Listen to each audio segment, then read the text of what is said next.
And that went over like nobody's business. Glad nobody was watching that part, but welcome into Breaking Boards. Hopefully I'm off mute now.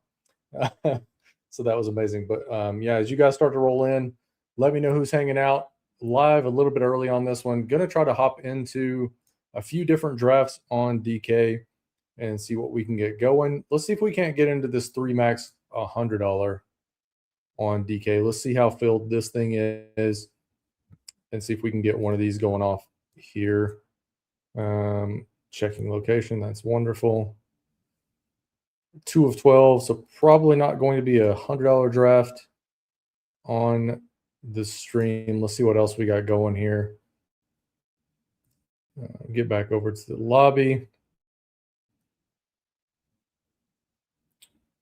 Let's see. I think I have a couple of $3 bullets left in this one. Let's see if we can get a $3 draft going here.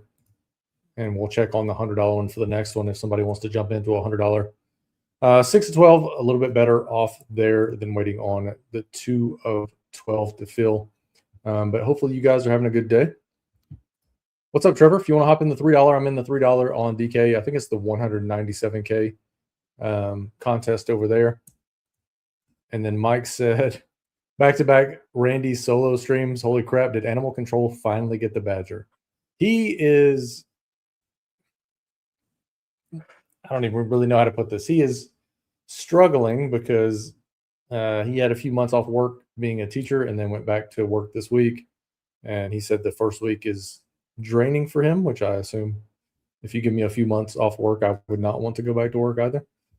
So I think he's just worn down from the first week of school returning. Let's see. Nobody that I recognize in this one. Looks like one Ship It Nation guy in the 2 spot, one Stochastic dude in the 8. And like no other, I mean, a tradition like no other, is me drafting out of the right side of the board. Another streamed pick 10 draft. So we'll see what we get here when we get to pick 10. Ton of news, coming out of preseason and camp and that kind of thing.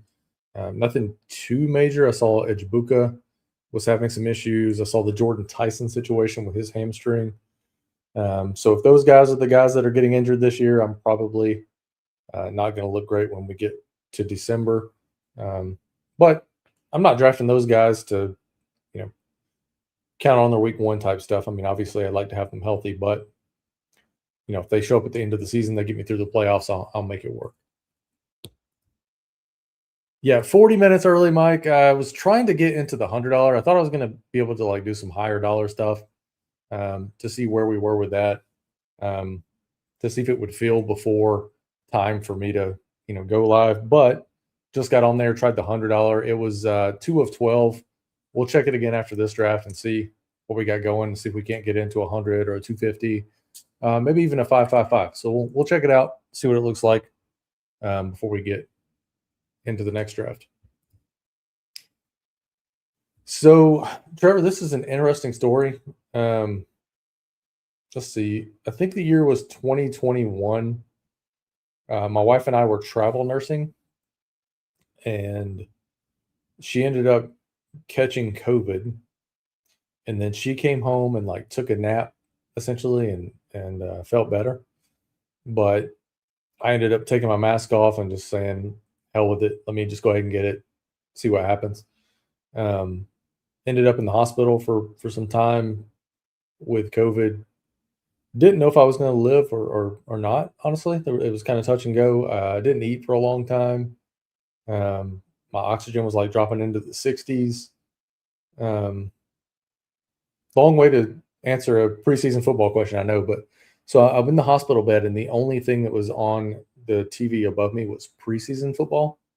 So I've been cautious of how much preseason I've been watching because of that kind of event, because I don't want to ruin the regular season, because I watch literally every regular season game. So I haven't watched any snaps yet of preseason. I'm a little bit weary on mentally, is that going to throw me in some kind of loop from the whole COVID incident from a few years back? I assume I'd be good. I don't I don't let things bother me a lot. It's just one of those things that it's one of the only things I remember. I just remember watching like the same games over and over and over again. I think that year my wife had to do my yearly draft in our home league and that kind of stuff. So it was not a fun little time there. I got to get logged into the solver here in just a second after this pick. Probably go Jefferson or CD. They both fall. James Cook is starting to move up the board. I'm going to go ahead and take Jefferson. I know, people are kind of souring on the Jefferson pick, but I'm not one of those people. I think he'll be fine. And I pick, 10. Going to get him cheaper than a lot of people are going to get him anyways. Let me do a quick refresh here before our next pick. Sorry, I'm getting signed into the solver there. What in the world is going on? Derrick Henry moving up the board. Am I going to get CD at 5th? Oh my goodness. Please and thank you. Finally, get the Justin Jefferson CD Lamb start. That didn't take long at all. Damn, man, glad you got better, but COVID gave you the old FAFO. It hit me hard, man. It was a weird time because when I was in the hospital bed, they put me on like the COVID unit or whatever. And when you're in the hospital, they give you, if you're on oxygen, they give you like the extension tubing. So if you're on the oxygen, you can like walk around if you can, whatever. They gave me the oxygen, but they only gave me enough to like run from the wall to my nose. So when I had to get up to go to the bathroom, whatever, I had to I'm one of those people that I'm not going to call out and like ask for help type situation. So I would just like crawl, like army crawl to the restroom, use the restroom, crawl back in bed. And the weird thing is like people stopped treating me like I was human, essentially. They would like knock on the bay door where I was and just kind of wave in and give me a thumbs up or a thumbs down. And like I would just always give them a thumbs up. So for a good I don't know, 2 weeks, I just laid there. Couldn't eat, wouldn't eat, that kind of thing. But I think when I got out of the hospital, I remember sitting down and having the conversation with the nurse practitioner that came in. She came in, sat down with me, and she was like, Mr. Morrison, you're not getting better. What can we do to send you home type situation? Or we're not sure if you're going to make it if you don't start like progressing. And I was like, dude, I just want to go home. Like whatever happens when I get home, I just want to go home. And they finally let me out of the hospital. Went home, saw my dogs, started to feel a little bit better and started to eat like a little bit of turkey and that kind of stuff. But like I had the full on like Duck Dynasty beard. My wife had to carry me from our car into our house. So like I might have weighed 100 pounds by then. And I'm normally walking around weight like 195 type situation. So yeah, it was a hell of a time for sure. Yeah, it was crazy too, because like I don't want it to ruin football. So I don't think it'd mess with me, but it's just one of those things that like it's kind of like I haven't shot a firearm since I left the service type situation, because I just don't know. I don't know when I put a few down range how I'm going to feel, given my past in that kind of realm. So do not have Sunday ticket. I have my wife and I watch a bunch of shows, so like we have about every streaming package you can get, and then our cable company has like a combo package of NFL Network and Red Zone. So I'm typically glued to Red Zone. Hopefully they don't screw it up this year by it switching over to ESPN. Yeah, it definitely came out the other side stronger. I think I worked in the medical field before then for about 15 years and about 5 cents, and it showed me a side of the medical field that I guess I had been ignoring. So it helped me become a better provider. It helped me like listen to my patients. It helped me grow some patience myself, and then just take care of people and stop worrying about numbers and what the hospital had going on. What is going on with the solver? Hopefully this thing reloads in the next 20 seconds. If not, we're in trouble. All right. There we go. It's saying to go with Javonte here, which I think is fine, but I'm just more of a Zay Flowers type guy. I'm fine with getting Williams or Breece Hall back on the turn here if it comes around that way. Pretty good start here at the wide receiver spot with Jefferson, Lamb, and Flowers. I assume these guys were going to go receivers, which is why I kind of didn't dive in on Javonte. But he does go Scatterbo there. We'll see what he does here at pick 37. I assume he has to go receiver. I know that I forget who it was talking about that the sidekick was recommending up to 6 running backs in a row. So we'll see if this guy's drafting via the sidekick or not here shortly. Okay, so he does go Jalen Waddle there. I assume this is another receiver here, and then we'll get Javonte back at pick 39, which is pretty nice. And he goes Javonte. Awesome. All right. I'm a little torn here because I think Edgebuka is just such a good pick that it's hard to pass up on Edgebuka. I think that's what we're going to do here, and we're just going to patch together some running backs in the next couple of rounds. But we're pretty stout through 4 at wide receiver with Jefferson, Lamb, Flowers, Edgebuka. Yeah, man. Appreciate that. It's one of those things that I think with my upbringing, I grew up so poor that honestly they were doing me a favor by letting me serve. So it's just one of those things that like I got in, I had a little bit of bad luck with some things that happened to me, but otherwise, like, just I feel like everybody could do it if they really put their mind to it type situation. I'm at the 112 and a 14 man. The draft is today, and I'm still contemplating between Genty and A-Chain. I would go Genty there for sure. Higher upside. Is this a keeper league as well? If you don't mind me asking there, Ben, but I would go Genty 100% of the time. I am starting to warm up a little bit on A-Chain, but I think Genty's just got higher upside in that offense. Jeremy Bernard looked really good. Yeah, I think that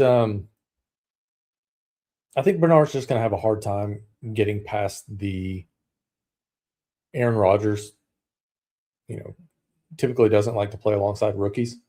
And I imagine that offense goes 12 personnel quite a bit with Washington and Freiermuth. But if Jeremy Bernard can get on the field, he looks like he could play a little bit. It may be something that where Pittsburgh falls out of it and we see Jeremy and Drew Allard late in the season. Since it's not a keeper, I would still go Genty.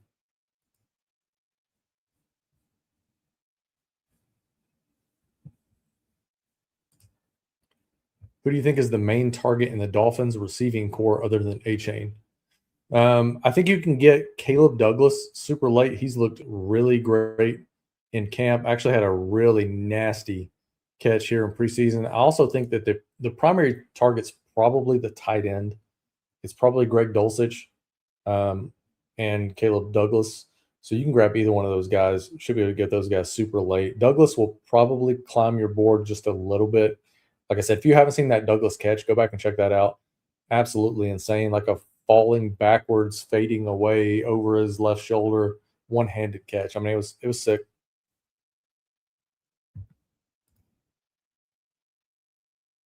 Rico Dwaddle in week 1 for the DFS. Yeah, I don't hate it. I think anytime that they play the Falcons, typically the running back's a good start there. Hard to project either one of those guys for a huge outcome because I think he and Warren are likely to split snaps. I can't remember. Is that game on the road or is that game at home for Pittsburgh? What do you think about Malik Washington? I think he's fine. His college comp, if memory serves me correctly, from Player Profiler was something outlandish. I think it was like Justin Jefferson. So I think there's some skill in there. It's just going to be whether or not we see it. I think he'll be fine. And where you're getting him, I think you can take a shot on him. The Dolphins offense is not something I'd want to go over the board stacking. I think you want to go max 2 for Miami. Let's see what we got going on here. I think we just have to go Bucky and hopefully Trevion falls back. I know the solver there wanted me to go with Lamar. but I think we can't fall that far behind at running back. Hopefully we flip Trevion at the turn here. If not, we left ourselves some outs because we got Mike Evans still sitting there. Well, Mike Evans just went. We got Lamar still sitting there, so hopefully this guy doesn't go Trevion or Lamar.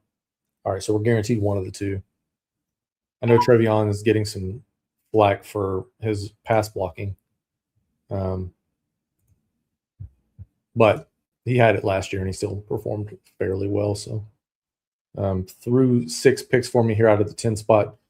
Justin Jefferson, CeeDee Lamb, Zay Flowers, Ejbuka, Bucky, and Trevion. Pretty nice start, honestly. I like it quite a bit. At the Steelers, yeah, I think I think 2 touchdown upsides definitely in the cards in week 1 for Rico. I just think that offense is hard for me to really. I think it's going to be somewhat concentrated, but also at the same time somewhat spread out, which I know doesn't make a lot of sense. But I mean, DK is a red zone type receiver. Pittman, not so much, but you got Darnell Washington, who's just a beast in the red zone. Freiermuth's going to mix in the red zone. Rico is going to mix in the red zone, depending on how far out they are. Could go to Warren. So it's hard for me to project 2 touchdowns, but if you watched any of my stuff yesterday, I build a lot of my lineups on what I call a P90 outcome, so a 90th percentile outcome, because I play predominantly in tournaments on DK. So I don't mind. I'll have some dwaddle. I just don't know how much I'll have. A lot of preseason left, a lot of injury news and stuff that'll probably come out. So we'll see where we're at closer to week 1. Yeah, man. Hopefully your draft goes well. Our rankings are up on the side if you want to go check them out and have something to draft alongside. Over at breakingboardsdfs.com if you want to go snag those. They're free right now. So yeah, I really don't understand why there's been such a knock on Jalen Hurts. It doesn't make any sense to me that he's going, in the 80s and sometimes even into the 90s now. Let me see what my ownership is on Hurts here on DK. By the way, I tried these slow drafts over on the Drafters app.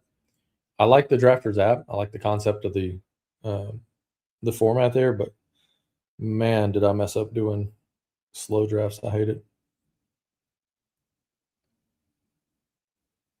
Let's see. I'll give you guys a quick rundown here. I don't think I've done this in a while.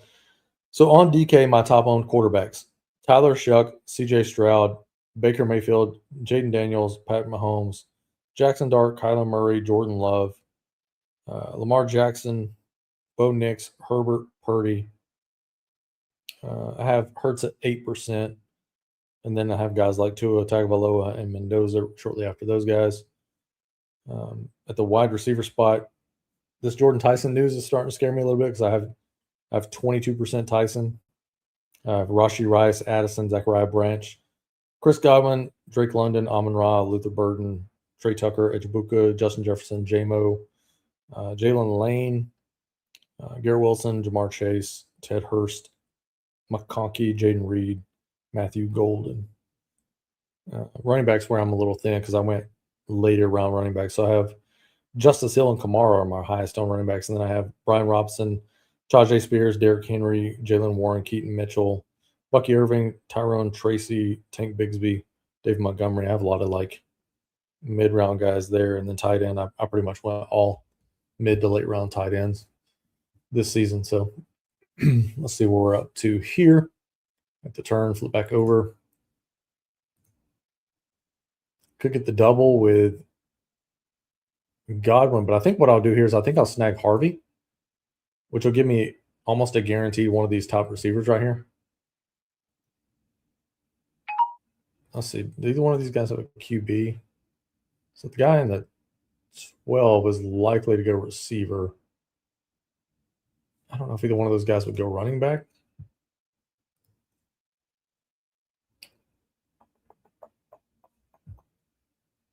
We're going to push it. We're going to push it with Harvey. We're going to lean into that Tampa Bay stack that we got going and take Chris Godwin. Hopefully RJ Harvey falls back around.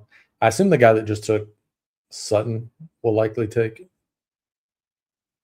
Harvey.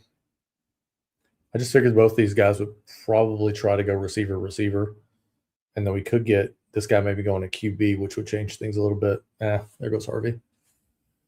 All right. So mini mistake there. Would like to see. All right, we're going to get Downs or DK. What's the news on DK? Why is he? Speaking of DK, do you want to tell me what's going on here, DK? Hard pressed to work this week. All right, well, we'll catch a falling DK Metcalf there and get a little DK love going. I mean, we're pretty stout at receiver. Pretty stout at receiver through 8. Jefferson, Lamb, Flowers, Edgebuka, Godwin, and Metcalf. And at the running back spot, we have Bucky and Trevion. Kind of glad that the Badger isn't streaming because you know damn well he'd be trying to get Baker Mayfield unstacked right here. My highest QBs are Bryce Young and Stroud at 17%. Also Burrow at 15. I think I had Stroud at exactly 17. I know people are lower on those guys. I think Burrow could be an MVP candidate this year, honestly. I have Stroud at 17. Burrow is one that scares me. I only ended up with 6% Burrow because every time I had 14% Chase. Every time I would get Chase or Chase Brown or even Higgins, it was hard for me to get to a point where I could get myself to pull Burrow up with the Higgins drafts because I would typically get Higgins out of the 11 or the 12. But I very rarely got Burrow falling back to the other side where I could pair him alongside Chase. So most of my Burrow lineups are like Chase Brown, Mike Gesicki, Yoshi Voss type lineups. Question: in the DFS stuff, do you think it's a bad idea to stack a QB with 2 pass catchers, or is it a better strategy? A lot of different variables go into that. So are we talking showdown or are you talking main slate? Showdown, you can stack 2, no problem.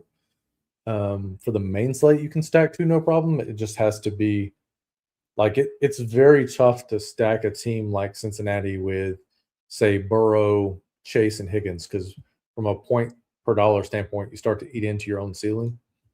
But you could go like Burrow, Chase, Gesicki.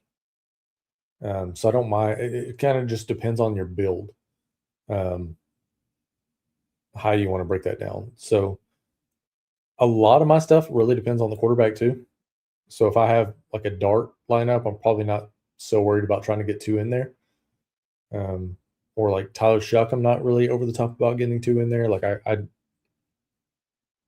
would say it kind of varies on the situation, on the slate, how many games are on the slate, who's the quarterback, who are the pass catchers you're trying to get, how much salary are you trying to spend on those pass catchers, that type of stuff. So all that stuff we will cover as we head up to week number 1, though. Did talk to the guys this morning. We're going to do like an off-site meeting on Wednesday to break down the exact release schedule for the premium stuff for week 1.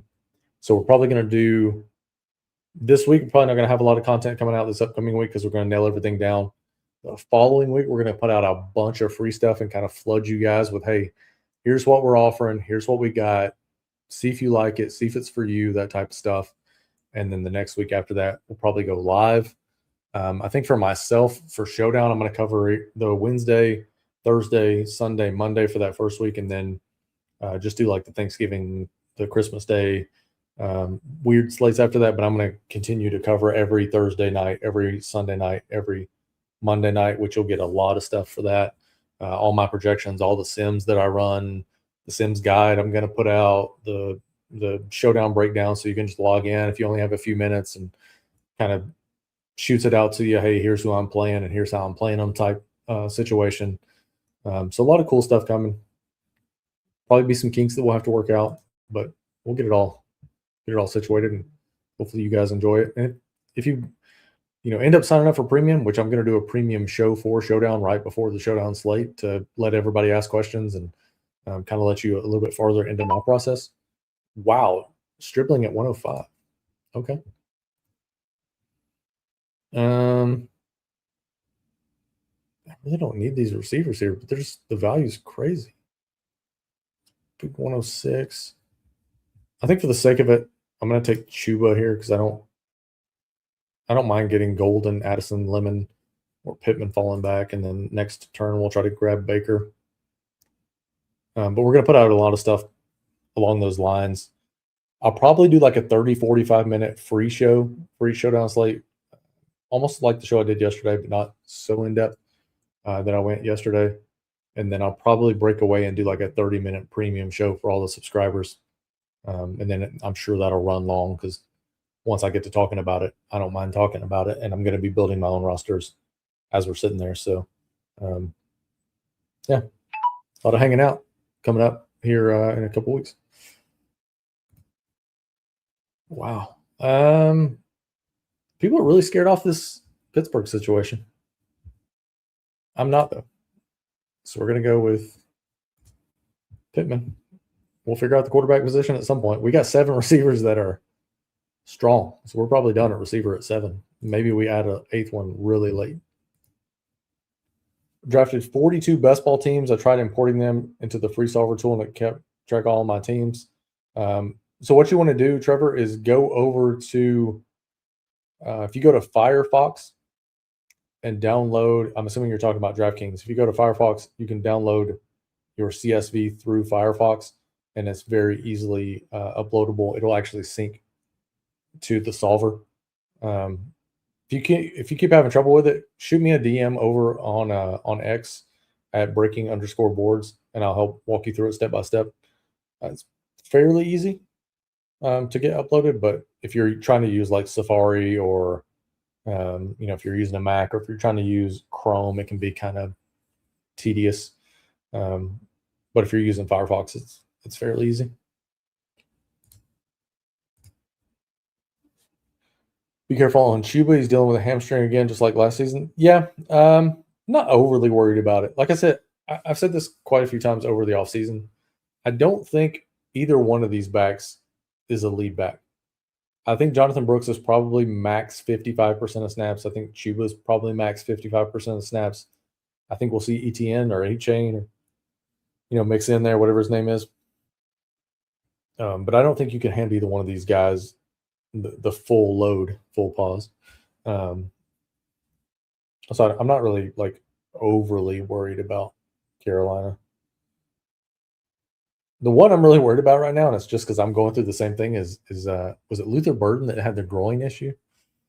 I've been lifting a little bit heavier the last few days, and I think I strained my groin the other day, and man, does it suck. I can't imagine, like, it's probably been like a month for me, still kind of sore. So I couldn't give you my top end speed right now without worrying about popping that thing. And I imagine Luther Burden's probably feeling the same way. So I'm a little bit worried about Burden. Yeah, you can download Firefox on HP. So Firefox is just like a like Google Chrome or like Safari. But yeah, you can download it on HP for sure. One cool aspect of Firefox is you can attach it to like a VPN. So if you don't want to give away, your information, that kind of stuff, it can help block some of those nonsense cookies and stuff like that from other sites. So I use Firefox for important stuff. I use Safari when things are easy, and I use Google Chrome to do StreamYard because Firefox doesn't allow you to change certain settings for streaming. So I use them all 3. So it looks like we might get lucky and get a falling Baker, knock on wood.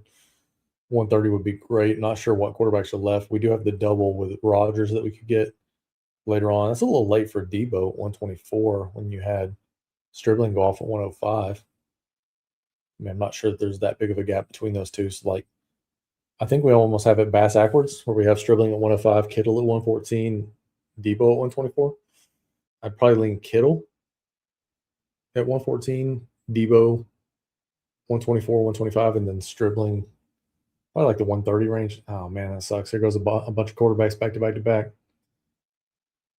That sucks. I was hoping to get one, maybe two here at the turn. We'll see if one falls.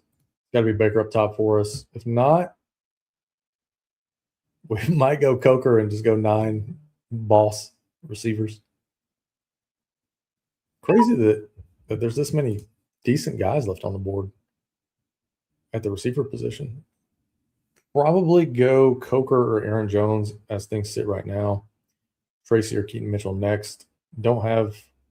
We could go Darnold and try to get a backstack going with Barner. What's the QB situation in the room? 2, 2, 2, 1, 2, 2, 2. I mean, everybody's got 2. It might be kind of cool. Everybody might play it cool. Running backs, we have 2, 3, 7 or 8 running. Oh. Screw it. Let's live a little. That was not a smart pick. I just wanted to do it. Also opens up Bryce later on in the draft for us. I couldn't let Jalen Coker continue to fall there. Yeah, I also wanted to try to get into screaming. Went to college for sports broadcasting because I'm passionate about sports. Just got to figure out the best apps for video editing. I'll tell you what, Trevor, if you ever just want to try it, like if you ever just want to hang out or whatever, just, like I said, shoot me a DM on X at Breaking Boards, and we'll get you on a couple of shows and see if you're comfortable with it and see if you like it and that kind of thing, and go from there. But yeah, there's various stuff out there. It's just kind of like how in depth you want to go with it. I use probably like 6 different apps or so altogether, but you don't have to. A lot of it's just me nerding out on it, and I wouldn't say I'm a perfectionist, but I like to get things as right as I possibly can. So there's some stuff out there. We'll talk about it if you want to shoot me a DM offline, or if you join Premium. Just opened up a Discord, so you guys can ask us anything, week 1 stuff or anything like that. If you want to hop in the Premium Discord and shoot me some messages over there, whatever you guys want to do. That's where I struggle, honestly. I think watching myself, I can be a bit, I don't want to say bland, but I don't want to be fake and like pretend like I have all this energy to like, oh my God, or give you guys some shit takes just for clicks and stuff like that. That's just not me. It's not the way I like to operate. So I'm going to be very like straightforward, and if that gets views, it gets views, and if not, then screw it. I applied for So You Think You Can Tout a couple of months ago.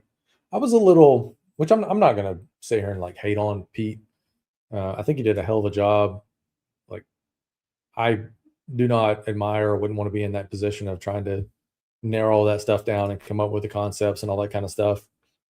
But I think there was like 200 something applicants, something like that. I think I was like 17th going through the first few days of the contest, but then it went from like the cut down situation went from like 200 to like 12, but guys behind me were making the top. So I didn't really understand how he made the cut. It wasn't my show, it wasn't my responsibility, so it's none of my business how he made the cut. But I think a lot of the guys who made it were more, I think they lost some of the element of talking about football. I think they lost some of the element of talking about fantasy football. I think it was more just who could entertain. And that's the hard part for me also, is I wouldn't say that I'm over the top entertaining, but I've been doing this for 20 years. So like, yes, I'm still interested in it. Yes, it still like gets me going. That's kind of why I started doing this. It's because I wanted a new challenge to see if I could do them all at the same time. But like financially, I've done well on DK. I've done well on FanDuel. I'm just dipping my toe on this side to see if it interests me.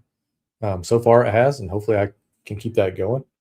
But I'm not going to get on here and just scream out shit at you guys just for the sake of doing it.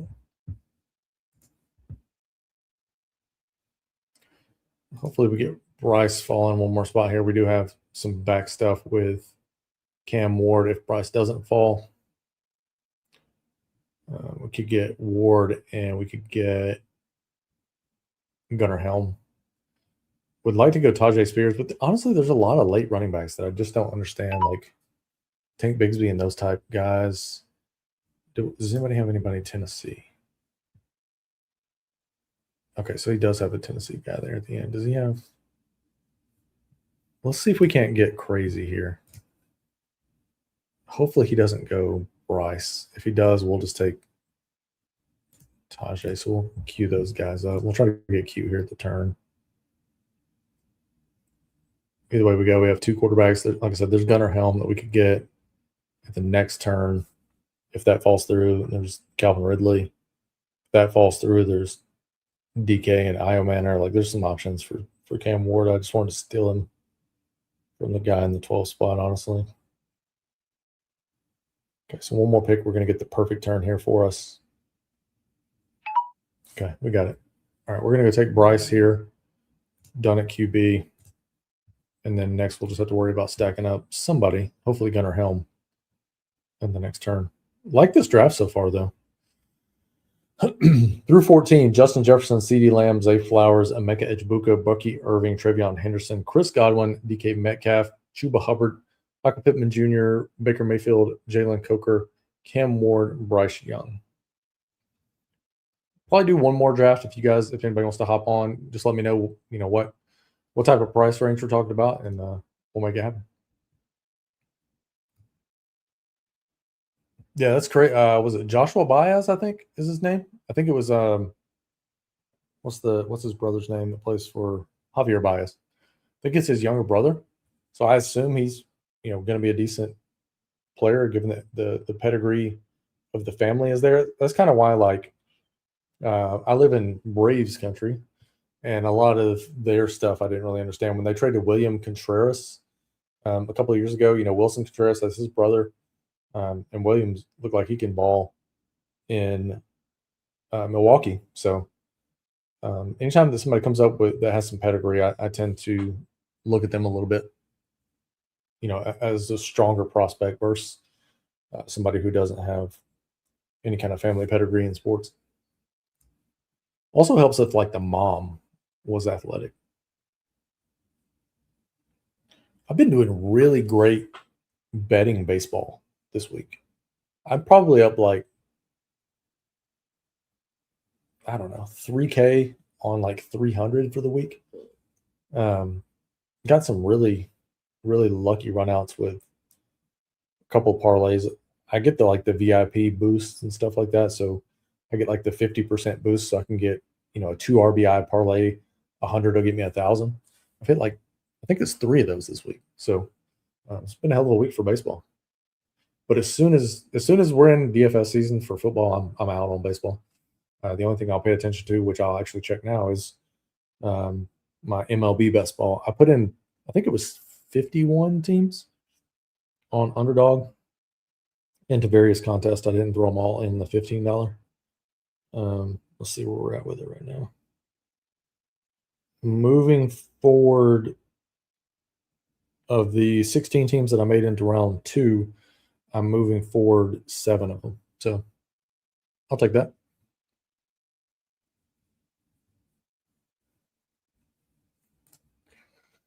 I had to stop betting. I lost 9K all-time betting over 9K over an 8-year span is not a ton. I assume you're probably betting $10 at a time and just kind of having fun with it. Betting, especially if you're betting on baseball, can be tricky. I wouldn't advise anybody to bet more than 1%, 2% of whatever your bankroll is on a bet for MLB, just because MLB can be tough. I built a basketball algorithm a couple of years ago that was hitting 83% of the time, but DK shut me down, limited me over there. So I kind of stopped messing with a lot of the betting stuff. FanDuel made me a VIP a couple of years ago, and they've been giving me some stuff that I just can't turn down. So when they give me a 50% profit boost, I'll throw in a little research and throw in a parlay here and there.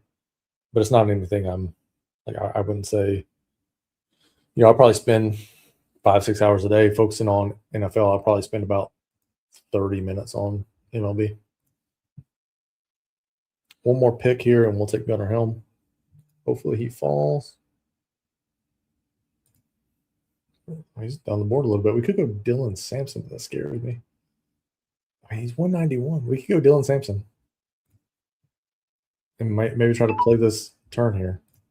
I really hope I didn't just shoot myself in the foot. But it is nice to get that fourth running back in there, especially a pass catcher this late in a build like this. Whew. Saw that blue and freaked out. All right, one more pick. There we go, baby. There we go. Playing this beautifully, I think. We can't wait. We're going to have to reach here. I'd like to go Brian Robinson, but I don't think we can wait on taking our tight end one, Gunnar Helm. Hopefully Otten falls back around. This guy does have one tight end, which worries me a little, but hopefully he takes someone like Kenyon Sadiq. Good thing we went ahead and got Ward and Bryce Young too, because he took Rodgers one pick before us, seemingly unstacked. I don't know if he has Rico or if he has Warren. Yep, unstacked. So glad we avoided that mess. That would have pissed me off. So we'll see. We'll see what falls back around to us. Hopefully it's Brian Robinson and Kate Otten. Would be beautiful here at this next turn. Justice Hill's a guy that we always have in play late. That type of situation. I doubt either one of the guys that we're talking about falls back, but it'd be cool if they did.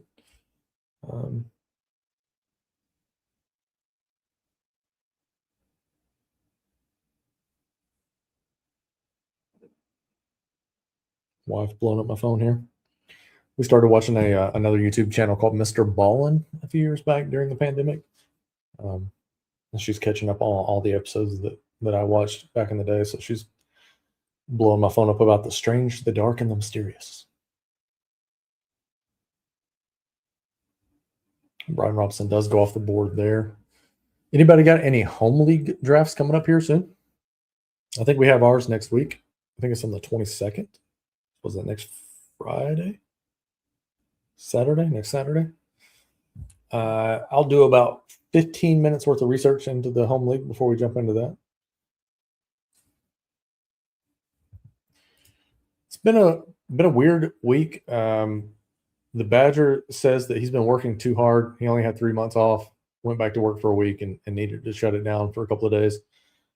I think Michael's in I don't know, Wisconsin, Ohio, something at a wedding. And then Ben is MIA, but Ben typically hangs out with the family on the weekend. So another solo stream. Hopefully you guys checked out the one yesterday too with week 1 for Showdown for the Wednesday slate. Hoping that DraftKings drops the Thursday night slate salaries here pretty soon. I'd like to get a jump on that also. We're going to do a ton of DFS videos.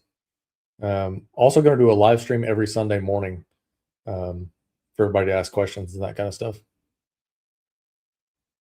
Don't agree with the articles or don't agree with the site. Also keep in mind that we're still 3 weeks out from week 1.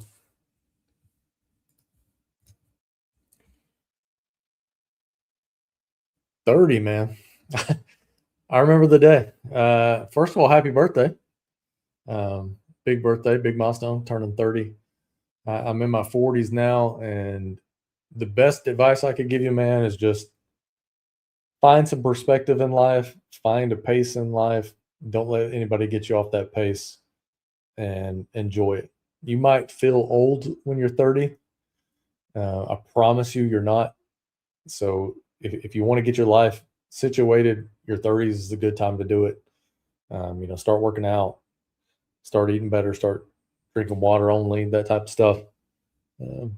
It's if I could do it over again, that's what I would do. I would focus more in my early 30s on getting stuff straight versus just having fun. I spent a lot of my time post-military just kind of living it up for a little bit, and it was fun, but it took a toll for sure. So that'd be my advice, is just get yourself right, get yourself under control, and it's a cool time.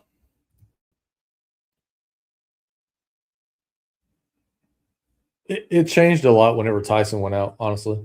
So we're gonna I'm going to be updating that a lot. We actually talked about that at the beginning of the show.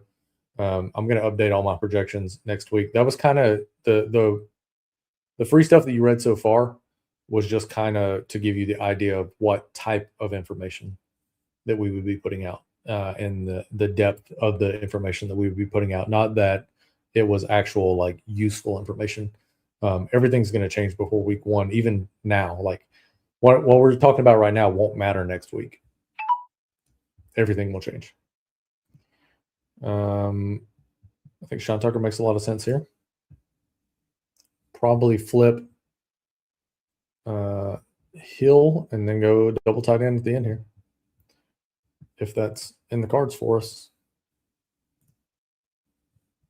But yes, so the week 1 stuff will change a ton. I mean, it legitimately will, which is not surprising. Also, probably going to do some stuff for FanDuel for free for week 1. Damn it. Justice Hill 1 pick ahead of me. Well, I say for free. It'll be in the premium stuff, but could go Nick Singleton here. I know he got his guy blown up the other day. Parkinson's interesting too. What's left at running back? There's not a lot left at running back. We'll try some Nick Singleton there. We already have the Cam Ward bet anyways. So that gives us 6 RBs, and then we'll go double tab tight end here at the end. News is that DraftKings is going to run their DraftKings week 23 through 29, not this week, as they did last year. Is that like the DraftKings promotional stuff to enter the 25? Is that what you're talking about?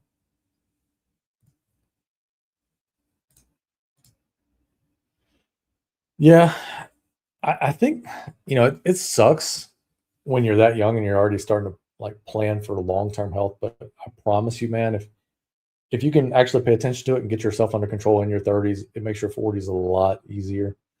Because when you're in your 40s, things are going to start to break that you had no clue anything was even going on with. Like I work out daily and I had no clue that there was anything going on with my groin. But I got out there and squatted a little heavy and yeah, next thing you know, it's, if I pulled my groin or strained my groin when I was 25, 2 days later, I could run you 10 miles, no problem. Now I wouldn't say I'm like gingerly walking, but it's not comfortable. I can tell you that. Like big difference between 25, 30, and 40 or 45. In terms of strategy, it's best to pay down at QB, but if you're playing Shuck, who would you play at QB? Or if you're not playing Shuck? For week 1, I'd have to look at the salaries again. I don't have them all memorized off the top of my head. There's a lot of guys that stand out to me. If you're going to pay up, which I know you just said it's best to pay down. If you're going to pay up, I would think Burrow would make some sense. If you're paying down, I'm not sure what his salary is right now, but Goff would probably stand out to me a little bit there. Just kind of given that game environment. If Jordan Tyson ends up being out for week 1, it is going to change a lot because you're going to have a lot of guys that you're going to have like a free Deshaun or Devon Bailey. Guys like that are going to start to matter. So there'll be a lot of stuff that will change between now and week 1. But like I said, we're going to do around 11 articles. I think it's 10 articles maybe for the main slate. I'm going to give you guys like 6 to 7 each week on Showdown. I'm going to do 3 Showdown shows per week, do a 30-minute free, and then probably do 30, 45 minutes as a premium show. And then probably do an hour and a half or so prior to lock on Sunday with the guys and just do a live stream where everybody can ask questions, and we'll kind of get like our lineups really dialed in that last couple of hours there before a lock.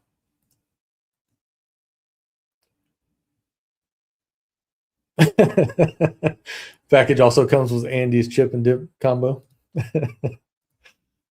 Rich said, yeah, the promotions. Yeah, it was kind of stupid of me to max it out this early, honestly, but it is what it is. Trying to get the site and everything else going this year. I got in there a little earlier than I normally would have. I would work out. My job is basically going to the gym.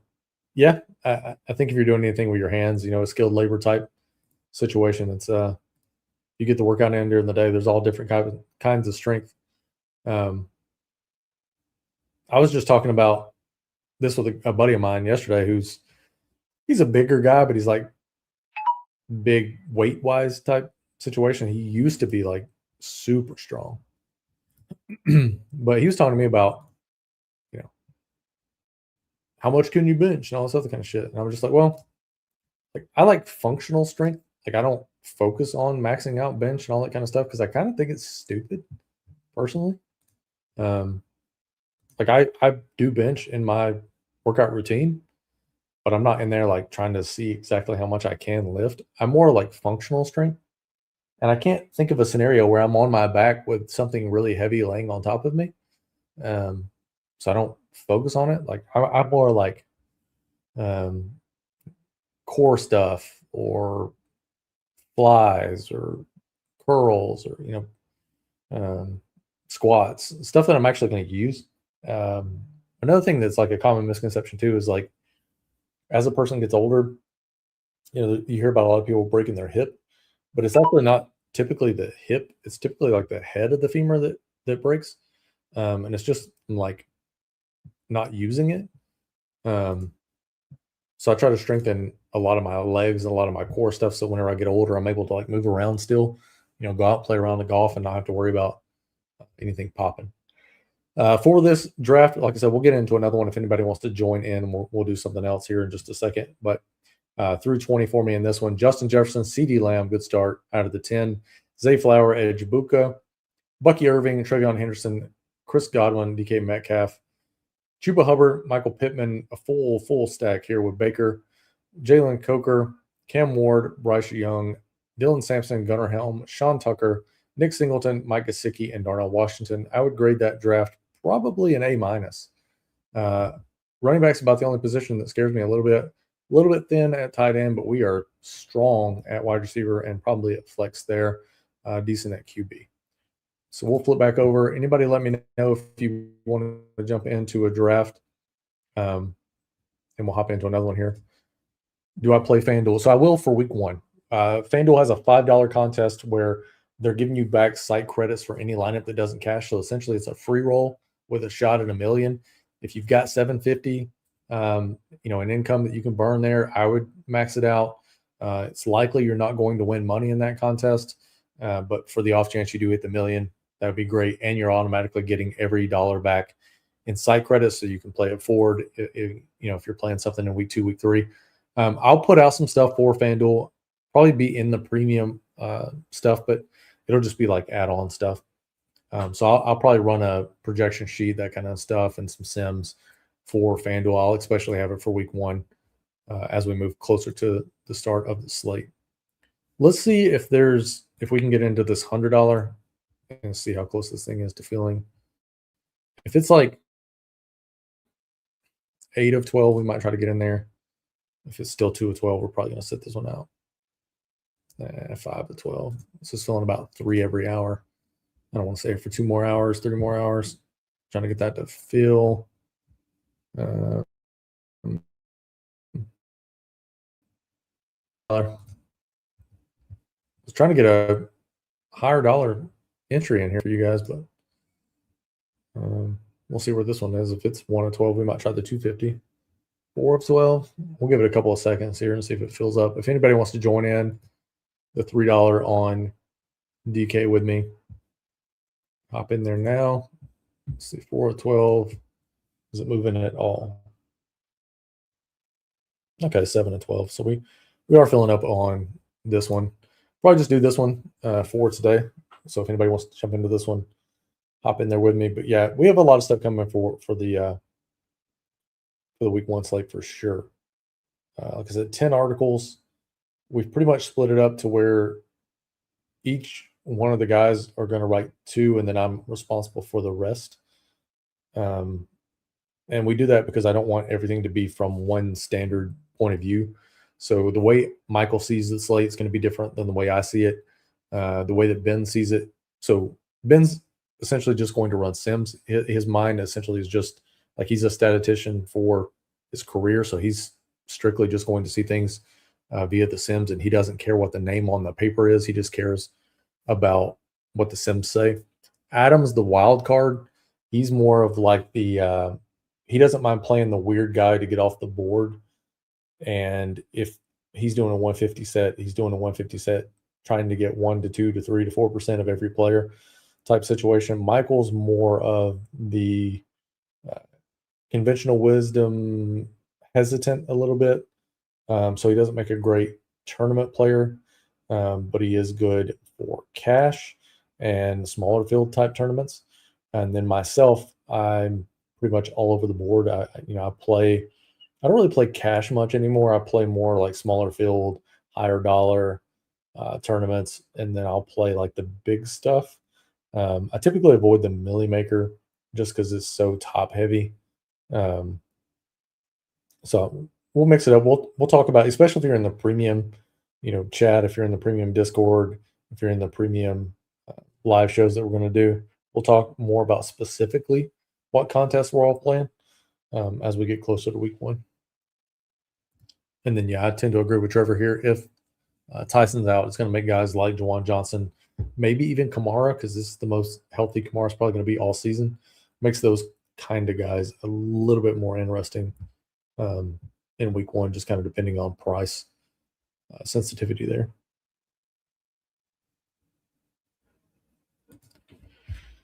Got the 4 spot in the second draft here. Don't see anyone from the chat in there with me, so we'll see if anybody made it in.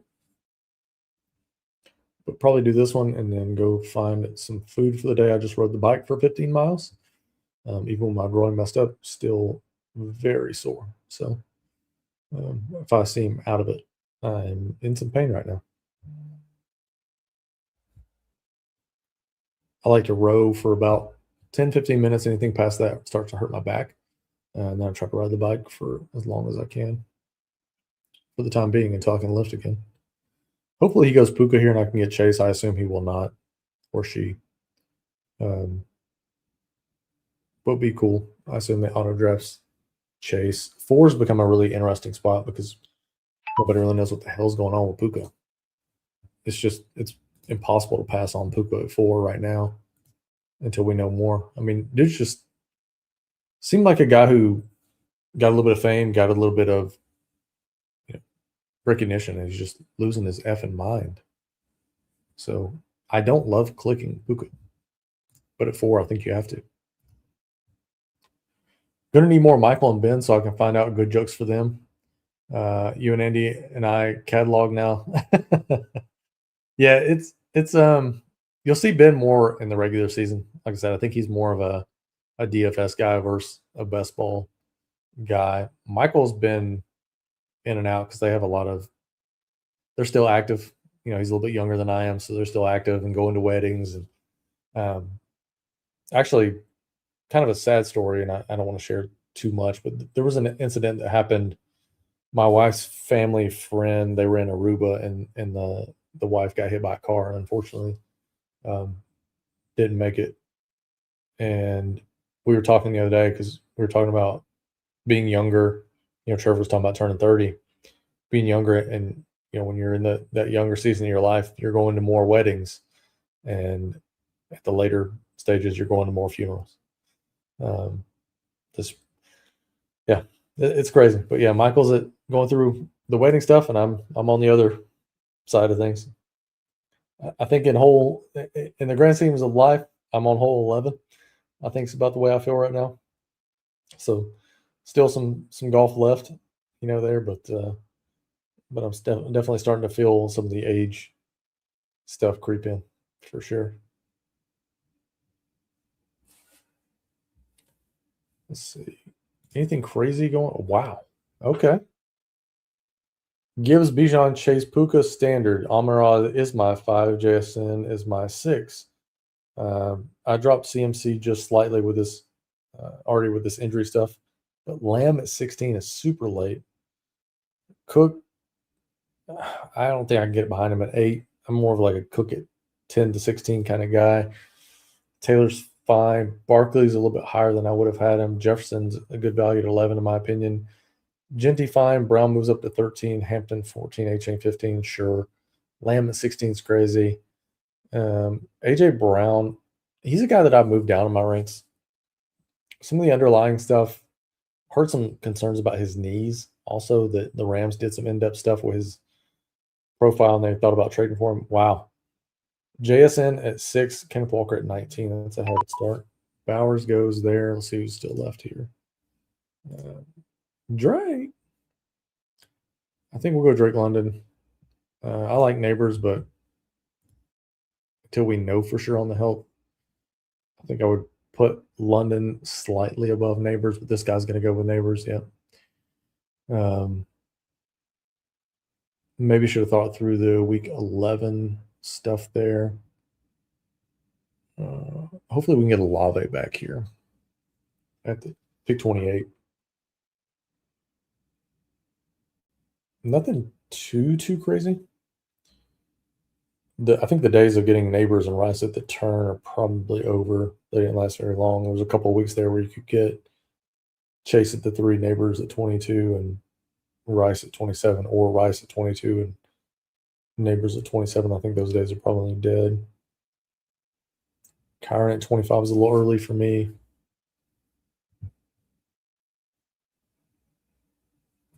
Let's see if we get here at pick 29 in just a second. Hopefully it's Chris Olave.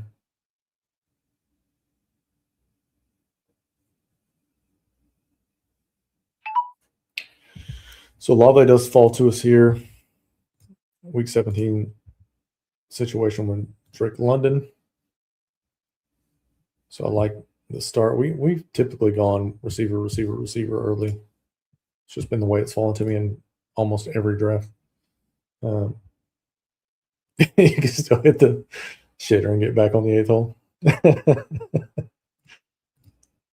Thoughts on Genty versus Saquon? If we're talking half PPR, I'm probably more in on Saquon. If we're talking full PPR, such as with DraftKings, I'm probably looking more at Genty. Hard for me to envision that all of a sudden Jalen Hurts is going to start dumping the ball off more to Saquon, and I think that's a little bit more what Saquon needs right now, is to get him into space, get him the ball in his hands out in space, and let him, make a guy miss and try to get upfield. I think the days of Saquon just busting it up the gut there, full pause, those days are probably starting to become limited as he has got a lot of tread on his tires. Still like Saquon, but if we're picking heads up in PPR, I would lean Genty around pick 12 and Saquon around pick 14, 15. I think either is fine, and depending on where you're picking in your draft, you can typically get both. So yeah, that's how I would lean. Are you trying to keep a pick a keeper maybe for your home league right now?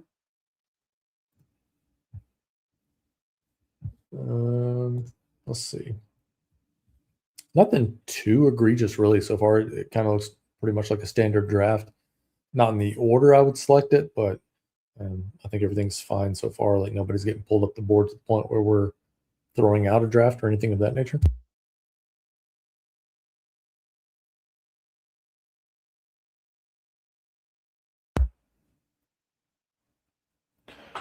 Dave Montgomery is starting to move up the board just slightly, going at pick 39 here.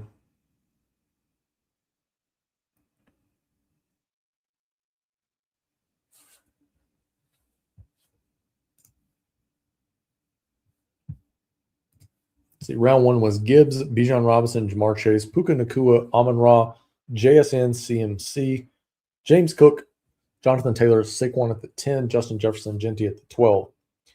Brown at 13, Hampton, A-Chain, Lamb at 16, A.J. Brown, King Henry, Kenneth Walker, Brock Bowers. We took Drake London at pick 21, Neighbors, Rice, and Pickens.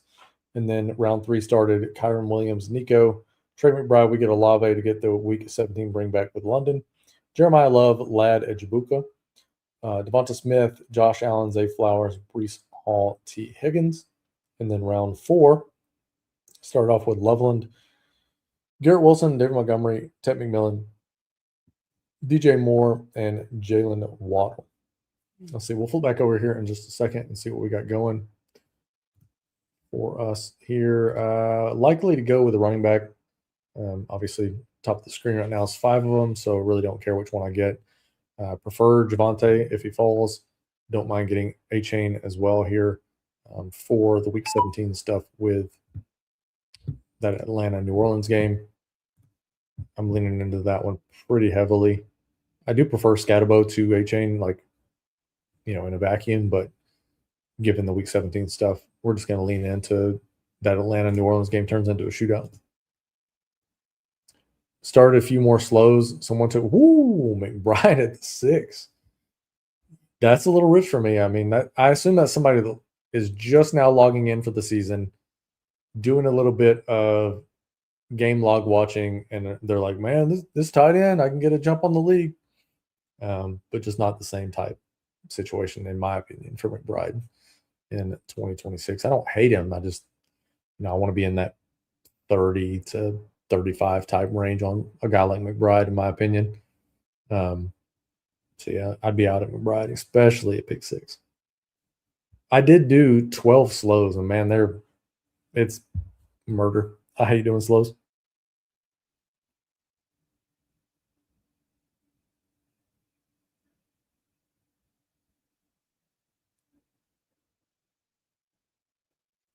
My wife has the most random shit happen at her job.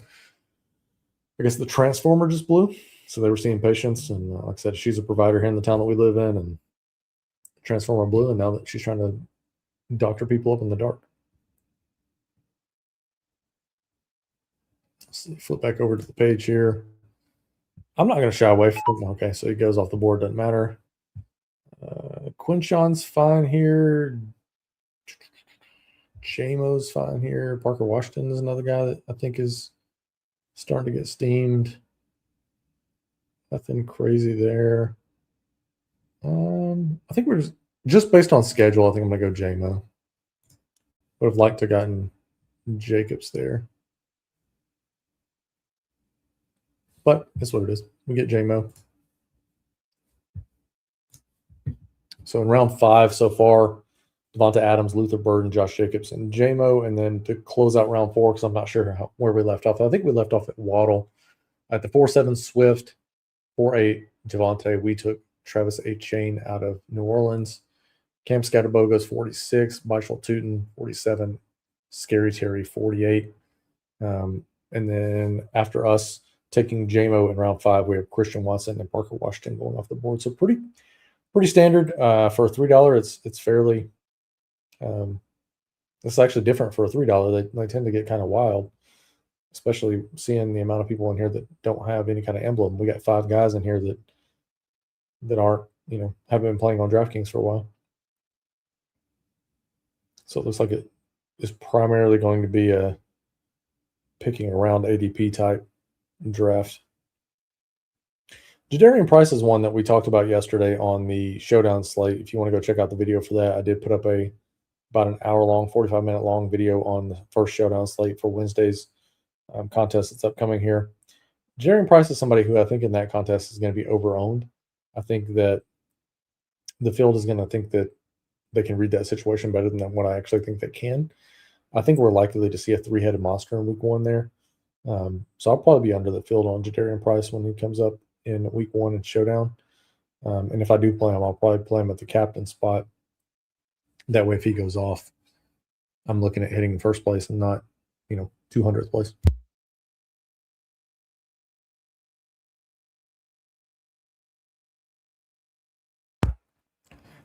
And that's kind of what we were talking about earlier, Trevor, with Burrow. It's hard for me to get him at pick 60. I mean, if I can get Lamar Jackson 2 picks before a guy like Burrow, I do like Burrow a lot. I just think from an upside standpoint, he's definitely in that top tier quarterback. I just don't know if he's 2 picks. I don't know if he's in that 2-pick range from Lamar. I do like Quinshon Judkins there at pick 61. He does have the Chase Brown, T. Higgins double. He's going to have some trouble at wide receiver. The mouse going crazy on us here. He's going to have some trouble catching up at receiver for sure. Interested to see what he does in round 2. Picking 7th in that one, right beside him. So I have pick 7 in our league coming up next week, our home league. I kind of torn because our league gets weird. It's a lot of people who are from Georgia and they're Georgia fans and they're Falcons fans and all this other kind of junk. So it's hard to tell what'll happen there. I assume in our league, Gibbs and Bijan will be gone quick. I imagine Gibbs goes 1 because he's from our hometown. I assume Bijan goes 2. Probably Chase 3. I think Ben's picking toward the front of the draft, so he's a Rams guy. So he'll take Puka. Hoping Amon-Ra falls would be my if I could pick at 7. Coming back around to us here in round 6 at pick 69. Beautiful. Jonathan Brooks at 67. I mean, I get it. I can't get behind it. I don't have a whole lot of Carnell tape. There's really no reason for me to take him on this roster. Damn it, he goes Jalen Moore in there. That's who I was going to grab. We're going to see if we can't flip the turn here with Tyson. We're going to go with Ramondre Stevenson. We need another running back in this room.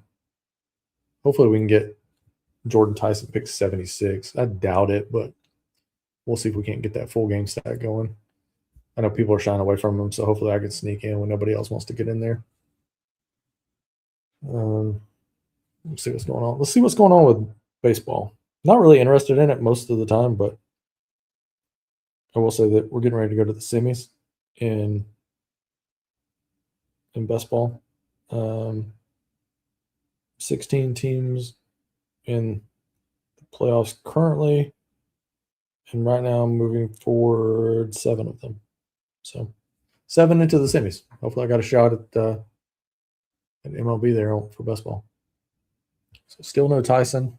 I'd assume the guy at 75 is probably going to go Tyson. He's got a pretty solid draft going so far with Jacobs at 51, Scatabo at 46. I assume he goes Tyson here.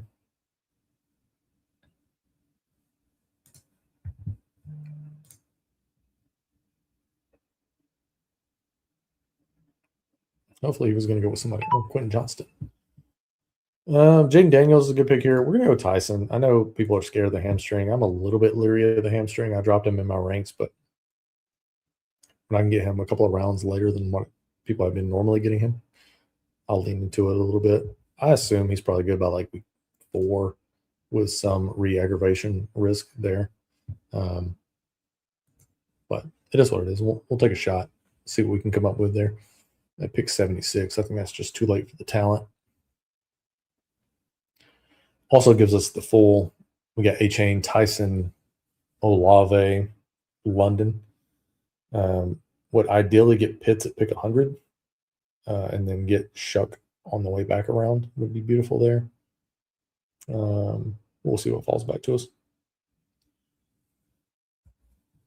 Anybody having anything crazy going on? I know Trevor said it was his birthday. Again, happy birthday, 30th birthday. Anybody got any crazy news or any crazy stuff going on in their home drafts or anything coming up here soon?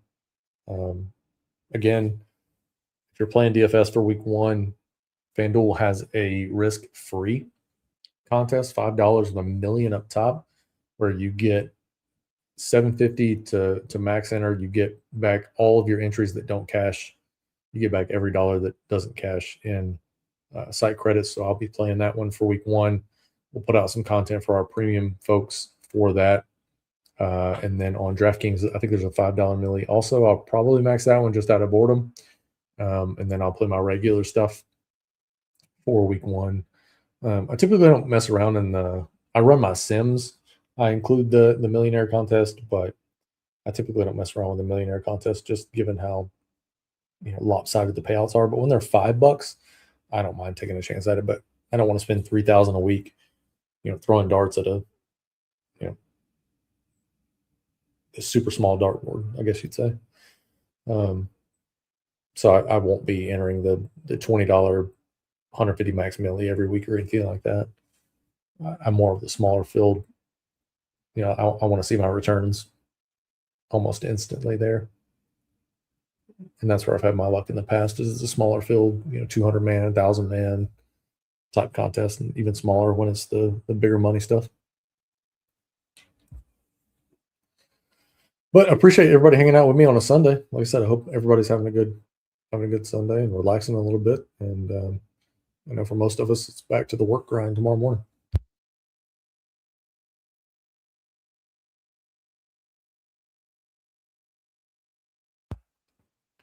Also, what sounds good to eat? Wife's at work. Think about maybe a homemade salad. I know that's not exciting, but a big salad guy.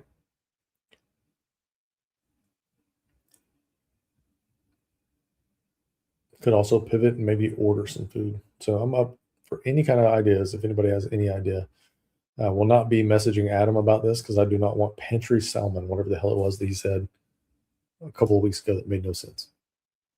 And to recap our draft so far through 7 in this $3 on DraftKings, I got Puka Nacua, Drake London, Chris Olave, Travis Etienne, Jameson Williams, Ramondre Stevenson, and Jordan Tyson. Jaden Daniels falls to pick 90. That is different. That is very different.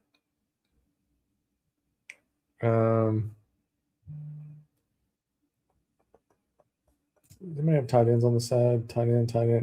I don't think I can fade the guy in the 2, though. That's what sucks. We got Devontae. He just went hurt, so it's not likely he'll go with. Oh, did he go Pitts? Damn it. All right. Since there's 2 running backs coming back, how many running backs do I have? Oh, screw it. It's going to time me out. Missed it. Did I go Dak? Damn it. Did I just auto Dak? What an idiot. I did. What an idiot. That was not the plan. Plan was try to get Stafford or Blake Cormer on the turn. F that up.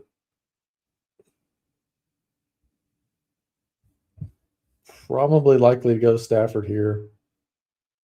And then add Shuck on the next turn. Probably Shuck and Ferguson. Now that we effed up the Pitts. The Pitts thing threw me off. I didn't expect that guy to go Pitts. It's early for likely. Yeah, we'll go Stafford here. So we have Puka, Drake London, Chris Olave, A-Chain, J-Mo, Ramondre Stevenson, Jordan Tyson. I effed up big time with Dak Prescott auto. And then Stafford. Was trying to figure out if I wanted Quorum or Gainwell. And just kind of effed up there. So that one's on me. It hadn't got here yet. As weird as that sounds. So I ordered a new Mac desktop and a mini fridge, a second mini fridge for the basement. And first one got here. It's over in that corner. So like my basement is huge. So like it's like that way. And then I want one for this little corner right here so I can just reach beside me, grab one, and get it going. But yeah, it hadn't got here yet. It says the 18th is when it's supposed to be delivered. Who am I targeting for the noon games? Let me see what we got going on for week 1. Who are the noon games for week 1? Let me pull it up here.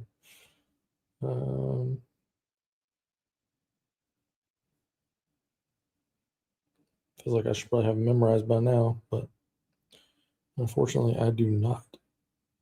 I've been doing a lot of stuff with the Wednesday game and getting that set up prior to the start of the actual kickoff. That's a damn good Thursday night game with the 49ers and the Rams. Sunday at 12, I think from the Bills game, probably shy away from the Bills unless I do like a mini, something there. But it'd be interesting. David Montgomery in that game. The Bills' rush defense is pretty terrible. From the Jags game, I think you can play a lot of those cheap receivers for the Browns. Casey Concepcion, you could look at Denzel Boston. Fannon's on the board there as well. From the Jags side, I think you can pretty much look at anything. Could be a sneaky one there. I actually like to bet on the total. Total's at 40.5 right now. I took the over on that. From the Bears spot, I don't really think that the Panthers are going to be able to push them a lot. So I think I'd lean like Swift, or I think the Panthers were pretty tough on the wide receiver spot last year. So maybe Loveland there. And then on the Panthers side, Coker is a good price right now. I think you can look at him. Tampa Bay and Bengals, I'd want as much of that as I can possibly get. Steelers and Falcons, you could talk me into some Falcons stacks there because Tua is going to be so cheap. And then on the other side, probably lean more toward the tight ends and the running backs. For the Jets and Titans game, I don't mind mini stacks there or like secondary stacks. You could go Garrett Wilson. You could go with Breece Hall. On the other side, you could go with a couple of different guys like Tate, somebody like that. Let me get my pick in here. And then Ravens Colts. Derrick Henry is always going to look nice in that Saints game. I want to see what the injury news looks like before I jump too far into that one, because I do like that game a lot. It's just going to be who's healthy.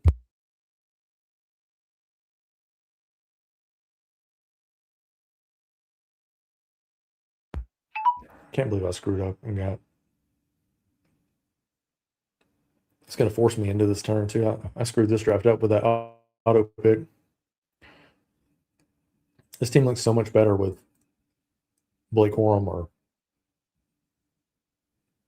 Kenny Gainwell on it. So we're done at QB, thanks to my idiocracy. 124, I'm hoping is Ferguson. If it's not Ferguson, I'm hoping it's Dobbins.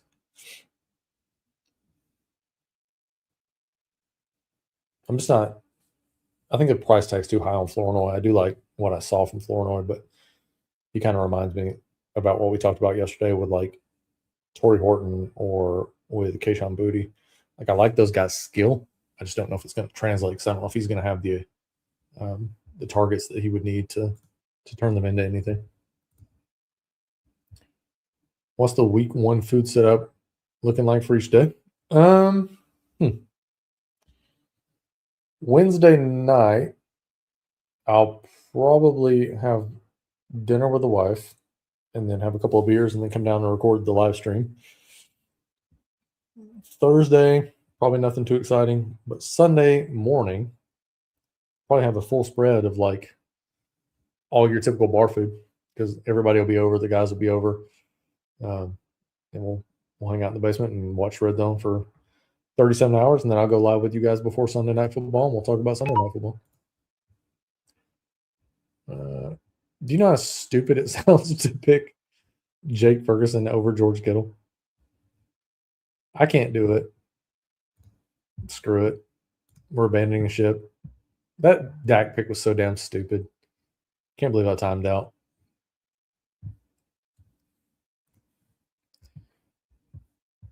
We'll try to get Jaden Blue late to try to make up for it. Or maybe Ferguson falls to 141. I doubt it. But we'll see. I mean, what? Kittle fell 10 picks. That would put Ferguson at about 135 if he fell 10. So maybe. What's his ADP? Is it 125 or 135? 129. Can he fall 10 picks? I am Ron Burgundy.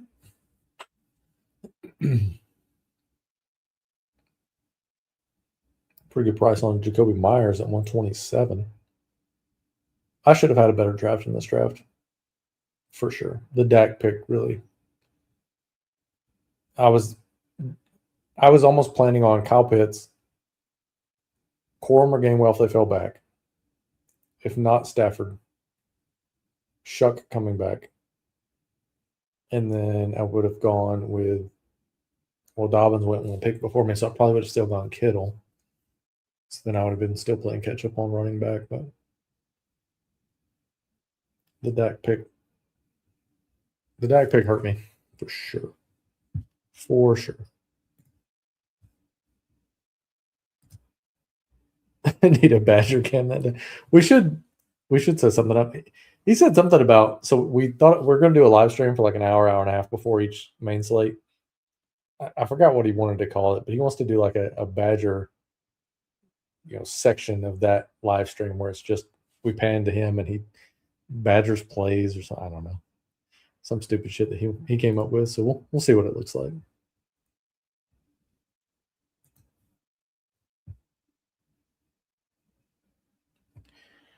Maybe we get Ferguson back at 141. That'd be great.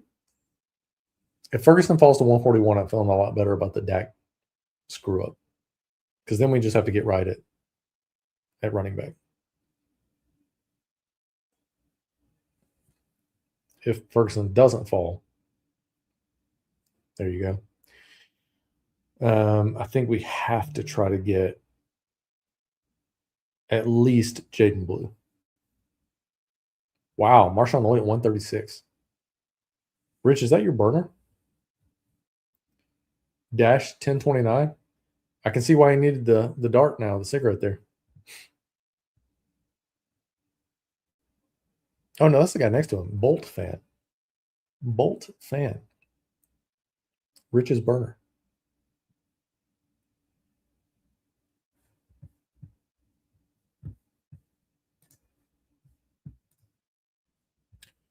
Who do you have on your team? What's up, Lando? Appreciate you hanging out. So far, I have Puka, Drake London, Chris Olave, Travis Etienne, Jameson Williams, Ramondre Stevenson, Jordan Tyson at pick 76. I screwed up at pick 93 and let it time out and took Dak by accident. Pick 100 with Puka, I took Matthew Stafford.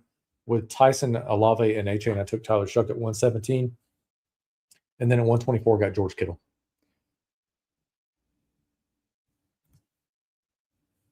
Probably going to look at this Chris Rodriguez area here, if he can hang on another pick.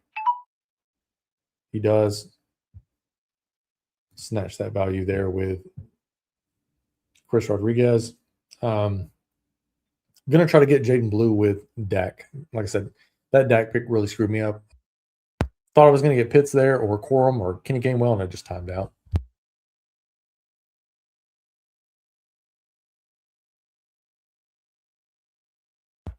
I will say that we've streamed probably like 100 drafts now, and that was my first time out. So not too terrible. 1 for 100. Still one more than I wanted to happen, but it is what it is, I guess. Looks like Tucker Kraft's gonna make his way back here.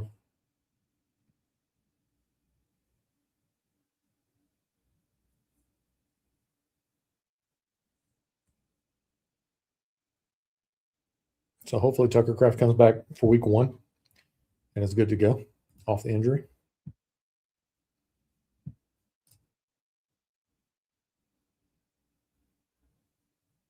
Yeah. Yeah. I don't know what the hell I was doing. Just effed up and timed out and ended up with a little bit of Dak. Appreciate that, man. Appreciate it. Putting out a lot of stuff for best ball. Going to put out a lot of stuff for DFS too. So if you want to hang out with us, we would very much be appreciative. Mark Andrews looks like a good spot here. Could get the full. With Juwan Johnson, but I think Andrews is probably the play. A full round past ADP. Get him alongside Kittle. Kittle and Andrews, it's pretty good as a tight end room there. So just got to figure out some way to un-F the Dak pickup.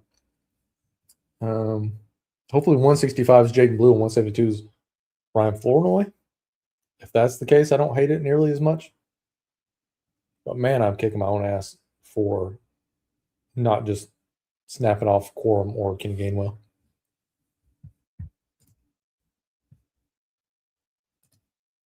Yeah, I think you had to there. I think you have to catch the round for sure at that pick.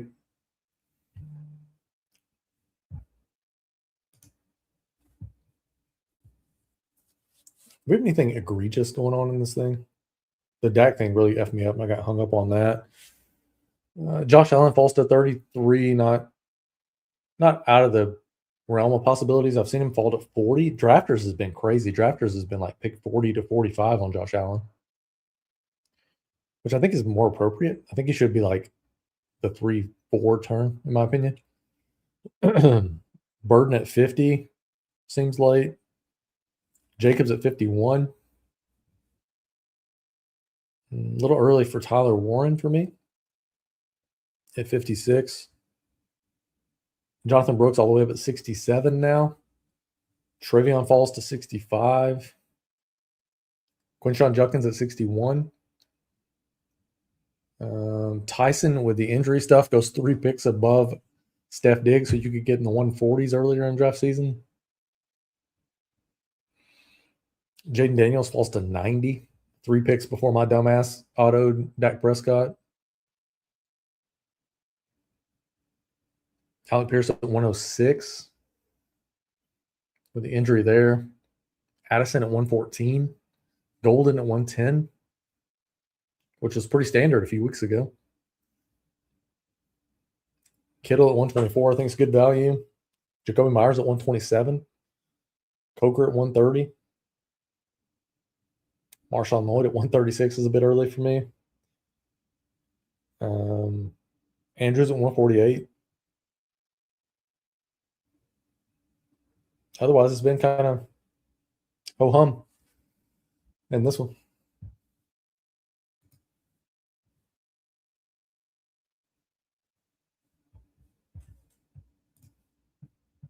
Let's see what we got falling back around. Please let Jaden Blue fall. Is that 4 more picks?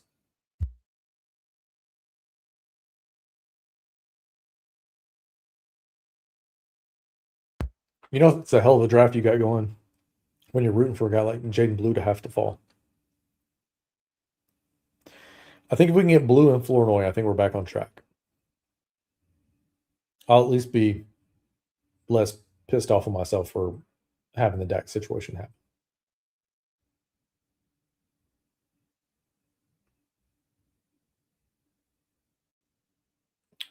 Don't love seeing the green there.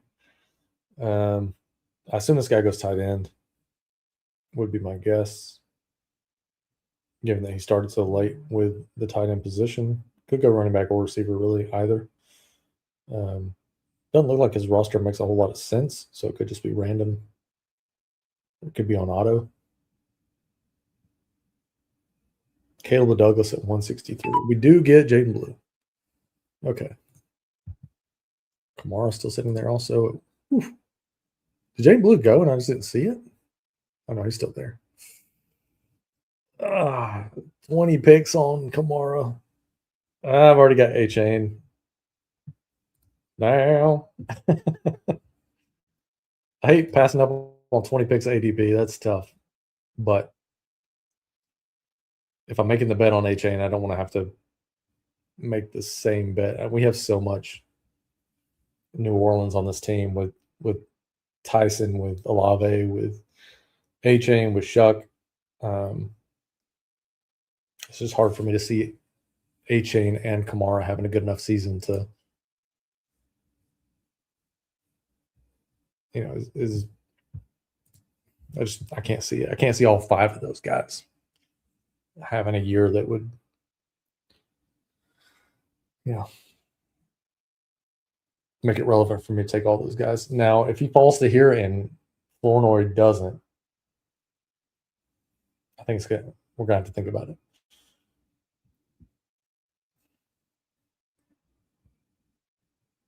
Hopefully this guy goes tight end.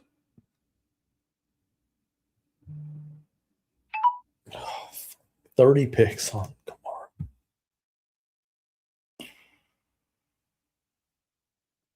Can Flournoy fall back? I doubt it. I freaking doubt it. It's 172. He's at 169, 189. Shit. I doubt it. Yeah, I hate doing this, but that's would have loved to snap Kamara there. But we undo some of the Dak situation. Jaden Blue and with Florin away.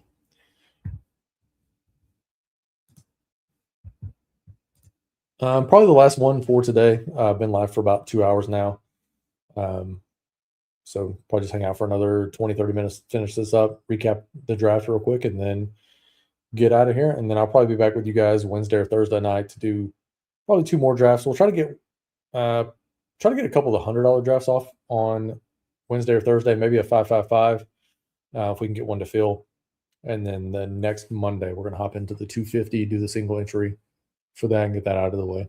We'll probably do a little bit more like Wednesday and Thursday night. We'll probably talk a lot about yearly drafts, ESPN drafts. We have ours coming up next Saturday. So I'll probably start putting my sheet together for that and getting ready for that draft also. Yeah, appreciate that, man. Appreciate you hanging out. Like I said, I hope you're having a good day. I know these last few rounds can get kind of boring for everybody that's not in the draft, but I appreciate everybody hanging out with me and making it not too bland here with just one man booth today. So I imagine there's 2 or 3 of us at least hanging out on Wednesday and Thursday.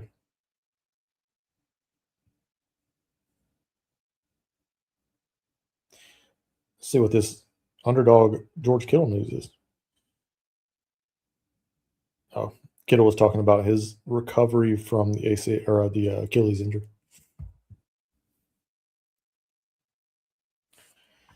Let's see what we want to do here at the end of the draft. What do we got going on? Probably be a 6-8-3 build if I were a guessing man. So need to grab 2 more running backs, 2 more receivers, and another tight end. I do like that a lot of these guys that I was getting, like, you could get Pat Bryant at 240 a couple of months ago, and now we're taking him at 182. Jacoby Lane was free a couple of months ago. I mean, he's balling out, sure, but I don't know how confident I am at 168. A lot of the board's starting to move around a little bit, so getting these guys in here that are just watching the preseason, just getting caught up on news, and these guys moving up the board quite significantly. But I got Jacoby Lane at much better price, Caleb Douglas much better price, Pat Bryant much better price. Would have loved to have gotten Brian Robinson there, and for this particular build, probably go Dylan Sampson again, and obviously he snap gets taken. We'll go with Zachariah Branch, who's looked good in camp also. Probably might go Otten here. We'll tag Davis and Otten in case these guys flip the turn. If not, there goes Davis. If not, I'm probably looking Freiermuth or Sean Tucker or Pacheco, I guess, which I don't have a lot of Pacheco, but I don't have any Chicago guys either, I don't think. Yeah, so we don't have any week 17.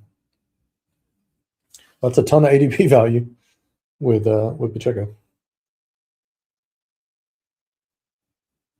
I assume Pacheco goes here, would be my guess.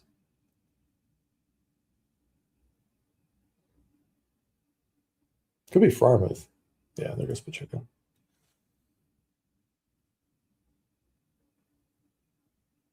Cade Otton fall one more pick. I doubt it. He does. Okay. This is a pick that I really don't understand why no one wants to make. And we get the 15, 16, and 17. I have a lot of Cade Otton. At 196, sign me up. If he fails, is what it is.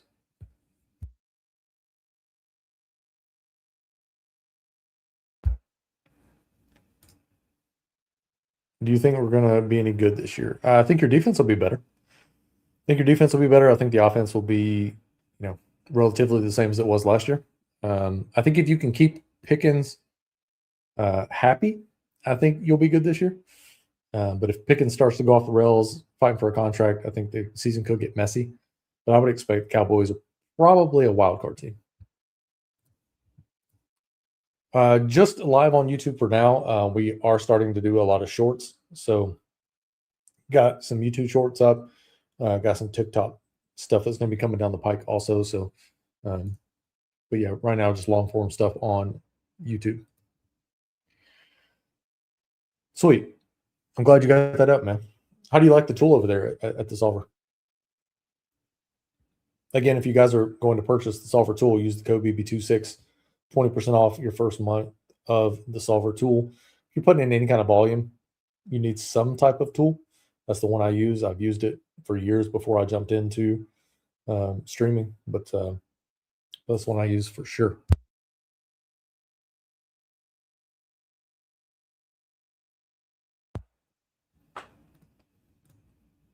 Absolutely, man. Hopefully we can hang out some more on Wednesday and Thursday. Dude, I legit wish we had the damn golf cart thing, man. That was the funniest shit. Like, sometimes his mind, I'm just wondering if there's got to be some kind of like toggle switch that gets flipped, because yeah, it was wild. So hole 6, our local course, straight up a hill. For those of you who aren't familiar with the story, straight up a hill. It's one of these days it's just been pouring outside, so it pouring on hole 1 and 2. We're just getting soaked. The rain kind of passes, comes back at hole 6. So at hole 6, you drive on top of like I'd call it a mountain.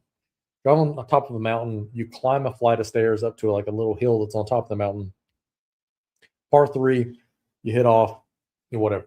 I hit a beautiful shot. I'm talking about 3-4 feet from the hole, off the tee, almost aced it. We're going, we come back down the stairs, we get in the carts.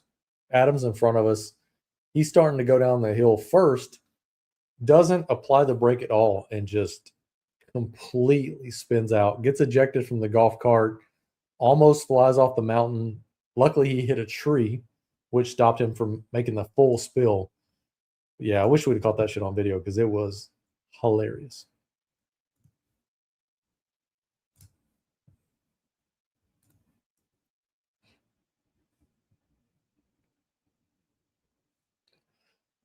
Pretty easy pick for me here. Was hoping to get Justice Hill back.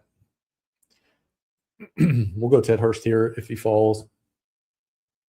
Might not. This guy's got okay, so he does. We're gonna take Ted, and then we're gonna be strictly running backs from here on out. I think Jalen Wright is sneaky this year. No Randall. Man, this thing gets thin quick down here at the running back position. I mean, really quick. I need 2 of these guys to fall back. We'll see what happens. 2 out of 3. We'll see what happens. I guess we'll queue up a few more of these guys and put in a couple of hopes and prayers. And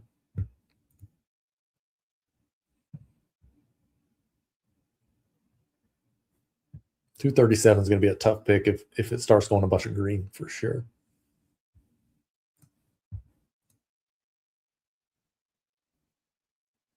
Yeah, like the way that it tells you all the playoff players you have. It's a lot. Yeah, I mean, it is a lot to look at. It's going to take you probably 20, 30 minutes to like figure it out. There's a lot of free cool stuff over there at the solver, even if you're not, using the draft tool. But again, if you're doing any kind of volume, you need some type of tool, either the solver or the sidekick. I'm not the creator. We do have a partnership with them, but it's more of an affiliate partnership versus an actual partnership stake in the company or something like that.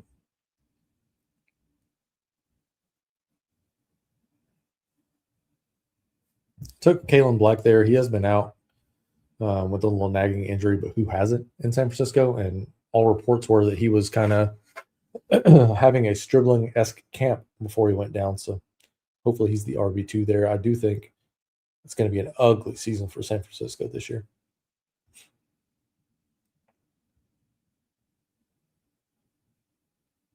So 1 pick left.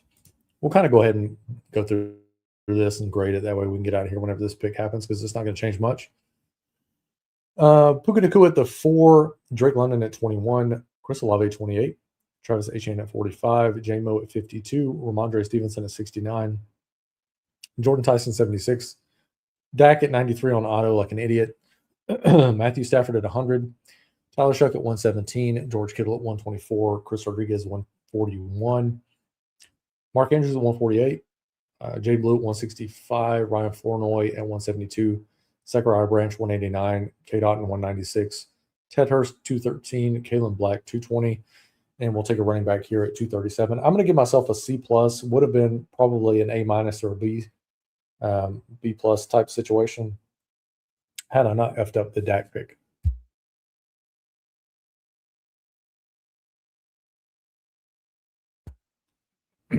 So we'll hopefully get a running back falling back to us here, but getting thin. It is getting very thin at RB.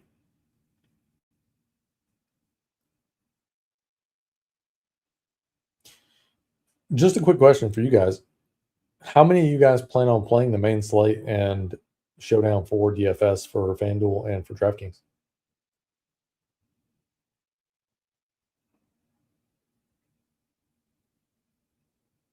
I know we're gonna do a lot of content for for the main slate and for showdown. We're also probably going to do MLB best ball and maybe do some MLB betting stuff next year. And then I've done really well in March Madness from a bracket standpoint and from Survivor. Like I've done really well in Survivor the last few years. So we'll probably put out a lot of content for March Madness as well. Excuse me. We'll probably skip the NBA season, give myself a little bit of a rest before we head into baseball season, which baseball season is likely to lock out anyways. So we'll have to get creative. If baseball locks out, we'll probably just do a bunch of NFL best ball for next season.